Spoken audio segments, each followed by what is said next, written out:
Our look at cannabis use for medical purposes by Canadian veterans. And today we welcome from Canada House Clinics, Alex Kroon, President, and Riley McGee, President of Abba Medix.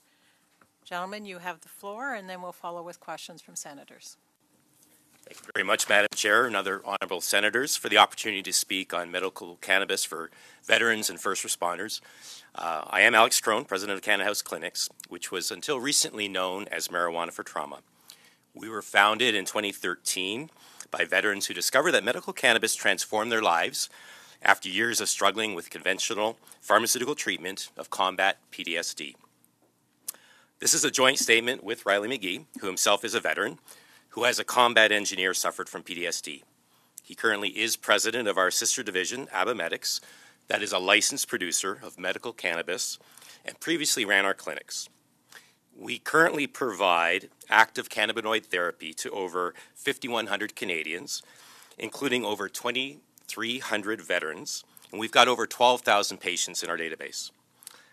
Cannabinoid therapy is a very powerful part of a larger treatment, coping skill, and reintegration plan for a veteran to rebuild their lives after both PTSD and the difficult transition to civilian life.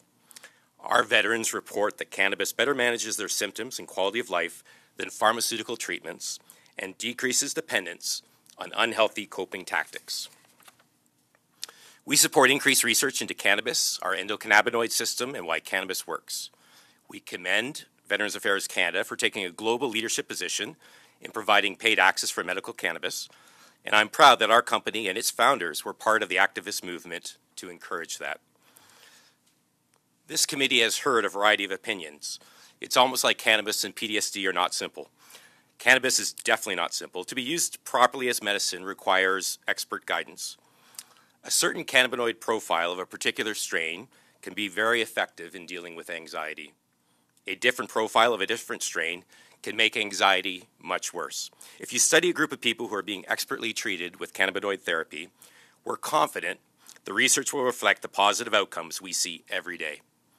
If you select inappropriate cannabinoid profiles and treatment protocols for particular conditions, the results will be negative. When you look at the number of strains, active ingredient profiles, cannabinoids, terpenes, flavonoids, dosage levels, methods of usage, there are millions of permutations with distinct medical outcomes. Health Canada lists over 30 potential therapeutic uses for cannabis. Traditional pharmaceutical clinical study approach is to study one chemical molecule for one condition prior to getting any real-world experience. Applying that pure approach to cannabis would take hundreds of billions of dollars in over 100 years and really ignore the entourage effect. We need to take a new blended research approach to professionally leverage real-life experiences of thousands of regular users. Scientists working with industry cannabinoid educators reviewing patient data. Our next version of software platform will download the detailed compound profile of each strain being used and allow us to combine that with real patient ongoing clinical data. Medical cannabis has been legal for 17 years. Humans have used it for thousands of years. Compared to many drugs, it is safe, has not been fatal in overdose, and at minimum helps people sleep better, manage mood, and cope with inflammation. Side effects can be managed and it has a lower rate of addiction with smaller withdrawal effects. It is an exit medicine, not a gateway drug. Many medical users take CBD, which does not have a psychotropic effect. With legalization, there is a growing acceptance that can facilitate better research. Cannabis is not a silver bullet or a cure-all. It is a natural multi-purpose medication, particularly effective for people with multiple conditions. We cannot ignore what our veterans and their spouses and partners tell us. When a crying wife drops off her husband at our clinic pleading after 2 years of conventional treatment that she can't help anymore and worries about his suicidal ideation, we know traditional therapies fail many veterans. We believe in our motto, we help renew lives, because every day we see powerful positive changes. Beyond reducing nightmares, insomnia, pain, depression, anxiety, and reliance on alcohol and opioids, a high percentage of our veteran clients report that medical cannabis improves their lives through mood regulation to have more compassion for those they love and care for. Veterans on traditional medications describe feeling like zombies, isolated in their basements, still clinging to unhealthy thoughts, impaired by hypervigilance, and not able to sustain normal relations with spouses, children, and friends. Only vaporization of cannabis provides the fast, 5-minute response to onset of triggers that give veterans confidence to return into society. Cannabis creates the conditions to have energy and self-reflection to work on therapy. Since 2013, our organization and processes have evolved. We only accept physician referrals or legitimate documented diagnoses. Our nurse educators do a thorough review of clinical history. Looking at multiple factors, they recommend a patient-specific cannabinoid treatment protocol that generally involves products from multiple licensed producers and different products for day and evening. We educate our clients on how to use and facilitate the registration with licensed producers. We use trained doctors to review and prescribe. Our nurses follow up for renewals and our ongoing support to modify treatment protocols. When we sample our data, the vast majority of clients reduce use of pharmaceuticals, including use of opioids. Canada House feels strongly about supporting veterans beyond cannabinoid therapy. We ensure veterans know about the many programs that Veterans Affairs funds. We provide space in our clinics for veterans to socialize, medicate, and facilitate peer support. At Canada House, we do believe there is a gap in helping veterans beyond medication and traditional therapy. We fund a not-for-profit named the Post-Traumatic Growth Association, or the PTGA, led by a trained veteran named Eric Lai. The PTA has developed, in conjunction with a review of best practices, an 8-point holistic approach to improving the lives of veterans and first responders.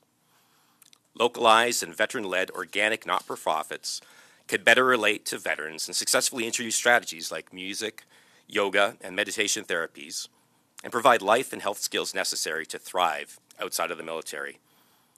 Veterans Affairs may pay for frozen food, but if a soldier went from home to the Army directly and had meals provided for 8 years, who is teaching the veteran to cook and prepare healthy food? At Canada House, we treat everyone, including seniors. Seniors share the same negative polypharmacy, where one person is prescribed over 5, if not over 10 drugs. There is significant clinical evidence that polypharmacy is harmful, and the original clinical studies that approve those drugs did not test the impact of polypharmacy on vulnerable patients. Seniors tell us of many years struggling with standard treatments and then gaining significantly better quality of life with medical cannabis. That is why 94% of our staff, when we survey them, reported that their job is very meaningful. We wish to provide the following recommendations to the Senate. Continue to meet with veterans to hear their stories. We certainly can assist in facilitating meetings directly with veterans anywhere in Canada. To recognize the complexity of medical cannabis and mandate the use of quality medical cannabis clinics to ensure robust assessment, education, and follow-up. Neither PTSD treatment nor medical cannabis is well suited in isolation for an app or rapid prescription with limited education. 3, there needs to be a better collaboration between medical community, researchers, and experienced cannabinoid therapy educators to scientifically leverage real-world data.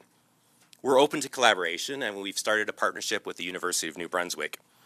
We'd also like, as associated with that, to mandate licensed producers to share the data, the certificate of analysis, the detailed cannabinoid profile of the strains that patients are using. So again, that could be mapped to the actual clinical experience to get real evidence in terms of ongoing effects. Next, there should be funding to expand veteran-led trained facilitation of holistic peer groups that addresses the health and life skill aspects of reintegrating into life, similar to what the PGA does. We're watching closely, ensuring that the licensed producers continue to support the medical environment as they're also doing production for the recreational market. And lastly, we advocate to continue to have a separate operating environment for medical cannabis with regulations that create opportunity for increased financial coverage for beyond veterans, for other, the Army, civilians. Cannabis is more expensive than many pharmaceuticals, but when used appropriately, improves outcomes, which helps Canadians, employers, and governments. Taxation policy should encourage responsible medical cannabis use. We want to thank veterans, first responders for their sacrifice, Veterans Affairs, researchers, and all doctors who are open to exploring cannabinoid therapy. And we welcome your questions today. Thank you.